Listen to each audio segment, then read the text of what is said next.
It all comes down to this. Super Saturday is here.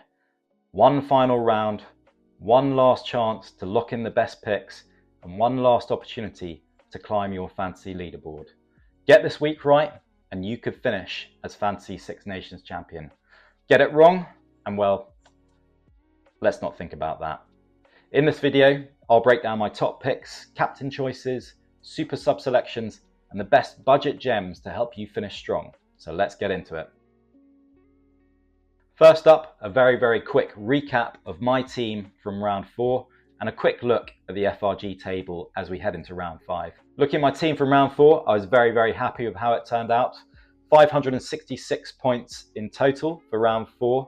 I'm now 778th in the game globally, so going really well and doing great in all of my mini leagues. Looking at my team, I had good performances from Ollie Slateholm with 43 points, Blair Kinghorn with 71 points, Duan van der Merwe solid with 28, Finn Smith with 30. Ben Earl was my captain. He got 34 points in the game, so 68 points after the captain bonus. Pretty good. I was saved by that late try that he got. Jack Dempsey on 36 points, performed well. Jack Morgan, as always, on 39 points.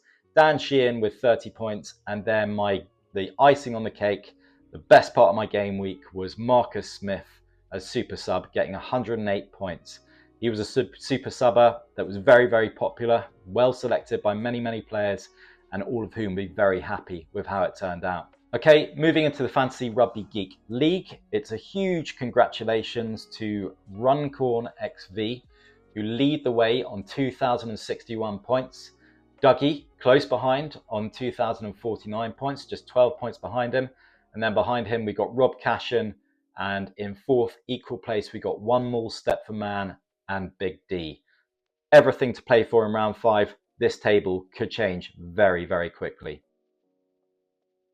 Time to look at the matches, time to set the scene. Round 5, 3 huge games. Super Saturday will kick off with Italy v Ireland, followed by Wales v England, and wrapping up with France v Scotland in Paris. With 3 teams on 3 wins out of 4 so far, the championship is finally poised. And in all 3 matches of round 5, there's at least one team in each match who is still capable of winning the championship. Drama awaits. Running through the matches one by one. First up, we have Italy v Ireland. Ireland's defeat to France in round 4 shattered Ireland's hopes of achieving a Grand Slam and also dealt a significant blow to their chances of achieving a historic Six Nations three-peat. They sit 3rd in the table, 2 points behind leaders France, so they need a bonus point win and to hope that other results go their way. Either way, they need a big win and they're going to need to attack hard. This is ominous for Italy, who've conceded more tries than any other team and also have the worst points difference. The bookies are backing a convincing win for Ireland by 21 points. Second up, we have Wales v England. Defeat for Wales in Cardiff would consign them to their 17th consecutive international loss and potentially a 2nd consecutive Six Nations wooden spoon. Wales again were improved against Scotland in round 4 and they're going to be definitely giving England a real challenge in round 5. England themselves have been quietly impressing. They're now 2nd in the table and only 1 point behind the leaders France. England need a bonus point win to have any hope of catching France, but it's not going to be easy by any stretch. Nonetheless, the bookies are backing England to win by 11 points. And then the 2025 Six Nations Championship reaches its finale exactly where it started, in Paris at the Stade de France. France's opponents in their first home game since opening night are Scotland. And for France, a lot of their destiny will be determined by the previous 2 matches on Saturday. But either way, a bonus point win will secure victory for them. They may be without the injured Antoine Dupont, but based on recent performances, they're still going to be racking up the points. It's also mathematically possible for Scotland to take that championship, but that scenario requires some pretty extraordinary circumstances in all 3 matches to come to fruition. The bookies are backing France to stretch away for championship glory with a 17-point win. Quickly, before we move on to the picks, I just want to thank you all for the amazing feedback that I've received for my videos on YouTube. This YouTube project started out very much as an experiment, but I've enjoyed it so much that I'll be carrying this on for the foreseeable future. I'm unbelievably close to hitting 1,000 subscribers, so if you aren't yet subscribed but are enjoying my videos, please click that subscribe button. It would be massively appreciated. Thank you. Okay, back to the picks, and we're going to start with props. Now, this might be the first week that you've had a bit of extra budget to spend. maybe you've got a bit of change left over after you've picked 15 players. So this could be a good week to start spending a bit more on props. The three I'm looking for who I expect to score highest amongst the props are Andrew Porter of Ireland, Ellis Genge of England, and Pierre Schumann of Scotland. But if you are looking to spend big elsewhere, there's still nothing wrong with getting the likes of Nicky Smith, Will Griff-John, or Will Stewart in. They should score well even at their price. On to hookers. For me, there's one obvious choice this week. That's Dan Sheehan of Ireland. He's back in form, he's back to scoring ways, and he's easily the strongest hooker option. If you're looking for an alternative, but honestly, I would stick with Sheehan. A good alternative could be Peter Malvaca of France. He's capable of getting a big score, but he's had quite a disappointing Six Nations by his standards, and you're probably better off filling the other positions with French options. Into the locks. First up, I'm looking at two England options here. So England have named quite a strange bench with no obvious second row options on the bench. It's rumoured that Chandler Cunningham-South, who played lock earlier on in his career, could be an option to step in there. But really, I could see both Ollie Chesham and Maro Itoje playing a long period of the game on Saturday. Maro Itoje himself, he's likely to play the full 80. He's a great all-round option. He's very, very close to hitting the all-time record for breakdown steals in the competition, but he's also a try threat, he's also a carrying threat and a line-out steal threat. And then there's Ollie Chesham, who's also likely to get a good run. He was player of the match last time out, and he is a cheaper alternative to Maro Itoje. Finally, one other name to mention is Dafydd Jenkins of Wales. He made a huge 28 tackles in just one match in round 4, leading him to a 42-point score against Scotland. Again, he's likely to pay the full 80, and he's got the highest average points per game of any second row in the fantasy game this year, more than even Tadhg Beirne. Honourable mention goes to Michael Guillard, Will Rowlands, and Tadhg Beirne. Beirne himself, he's a great option in the second row, but he is very expensive. He's not been in the best of form, and there are better Irish options in better form elsewhere to pick. Into the back row. The first person I'm picking here truly has been the picture of consistency throughout the entire Six Nations. It's Jack Morgan. He scored 49 points in round 1, 23 points in round 2, 37 points in round 3, and 39 points in round 4. He's the overall highest tackler in this year's Six Nations with 73 tackles, and he's just a brilliant option in the back row, an absolute no-brainer. Then I've got Ben Earl, and as I mentioned earlier on, England's lineup is quite strange, especially the bench composition. So it's unclear to me whether Ben Earl is going to be a minutes risk, but number 8s continue to deliver against Wales, and Earl's versatility may mean that he still gets a long run in the match. He even ended up in the centres for the later stages of the Italy game in round 4. So I'm backing him this week, but know that he is a bit of a risk. Caelan Doris, he's ready for a massive performance. He's always going to rack up the carries, and he still remains a great try threat. Then finally, Gregory Aldrit. He had a bit of an off day in round 4, but he won't be down for long. Don't forget his massive performances in rounds 1, 2, and 3. He's due another big one, but the only point to flag is that he is a minutes risk. And then, honestly, there are loads of other opportunities. As always, in the back row, you've got Jack Conan, Tom and Ben Curry, Lorenzo Canone, Lupe Faletau, Tommy Raffel, Paul Budahent, Matt Ferguson, Rory Darge, loads and loads of options. So you can use this as an area to maybe choose a differential to push you past some of your mini-league rivals. Scrum half, and without Antoine Dupont available in this round, there are some difficult decisions to be made in the scrum half position. Leading the way for me is Jamison Gibson-Park. He's probably the best option, and he should get a pretty long run. He scored highly in previous rounds, and he should do some damage against the leakiest defence in the competition. As an alternative, Ben White is there. Very, very solid. He scored 3 tries in the first 3 rounds. Didn't have such a strong game in round 4, but he could be a good alternative. Fly half, and here we have lots and lots of options. Starting with Jack Crowley of Ireland. He's back in the starting lineup. He was one of the highest scoring fantasy players in the 2024 Six Nations. And against Italy, he should also get plenty of kicking opportunities. As an alternative, Finn Smith, he's in form, and he's been a consistent high fantasy scorer since he took over the starting 10 shirt. But there are quite a few options here, and honourable mentions go to Tom Jordan and Marcus Smith, 2 great out of position options with a high points potential, but just don't back them if you're looking for a safe pick for the kicks.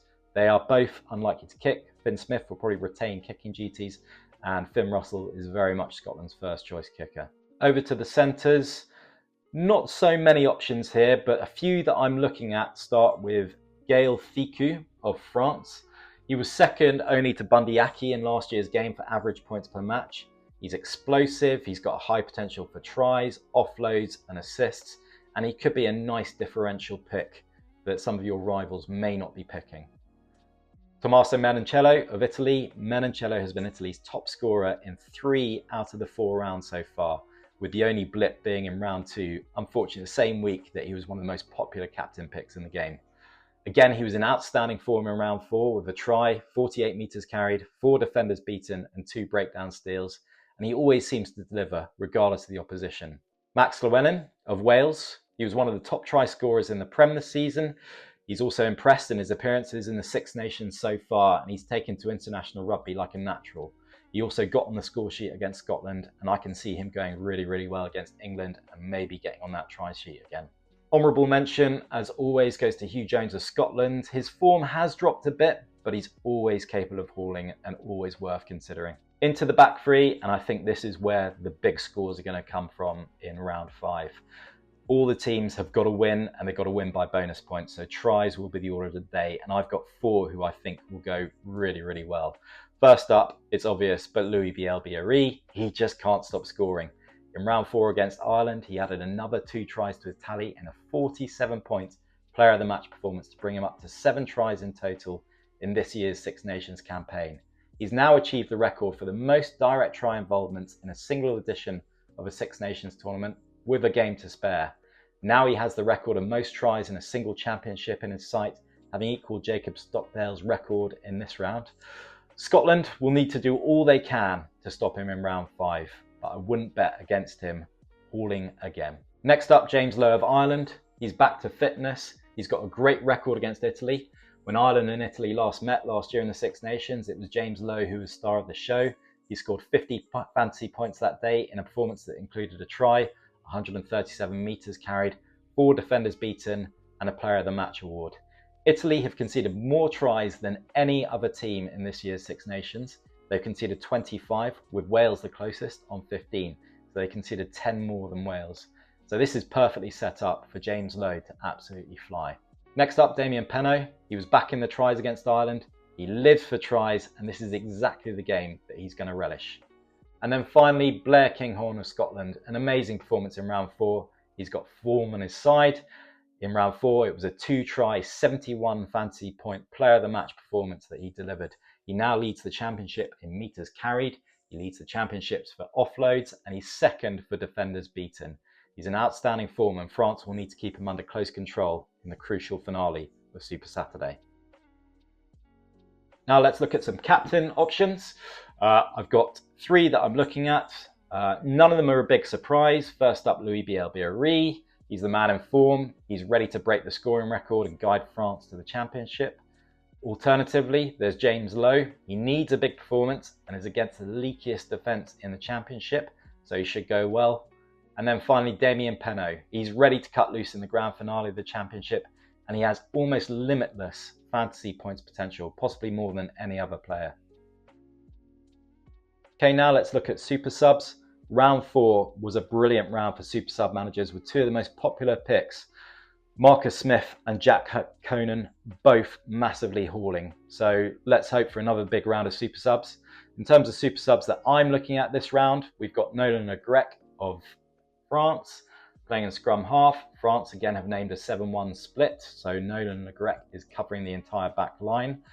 He is in great form. He scored 7 tries in 15 appearances for Racing this season, and when he comes on, he's absolute dynamite. Alternatively, Tom Willis of England. Again, with every match that goes by, he's looking more and more suited to the international game. He scored 40 points against Italy in the short period of time he was on the pitch. I think he only played about 45 minutes, but he made a massive impact. Coming on late, he should really make a huge impact with his carries, with his defenders beaten, and also as a try threat. Alternatively, Julien Marchand as hooker for France. He has scored brilliantly off the bench so far this season. He should get a good run off the bench and is a great option. And then finally, Bundy Aki. Again, named on the bench as he was in round 3. He should come on and do some damage against that Italian defence late on.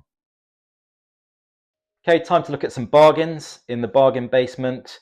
The following players that we're about to run through, they're all valued 12 stars or less, and they could potentially score well for the value that they cost.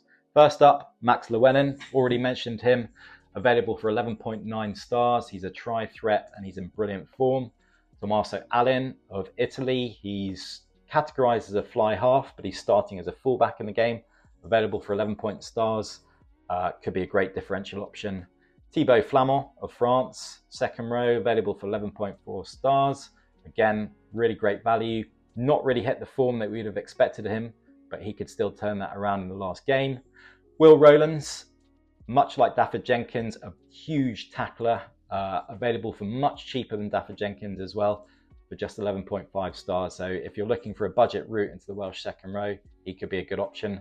Maxime Lucu, he's no Dupont, but he's available for 11.4 stars, worth consideration. Ellis Mee, he's absolute dynamite, into the Welsh back three, available for 11.2 stars. Brilliant value there. Michael Guillard, another French second row option, available for just 10.9 stars. Then you've got Fraser Dingwall of England. Not the greatest fantasy option, but still great value at 10.4 stars. You've got Tom Roebuck, who is great fantasy potential in the English back three, available for 10.2 stars, likely to play the full 80. And Dave Cherry of Scotland, again, a good value hooker option.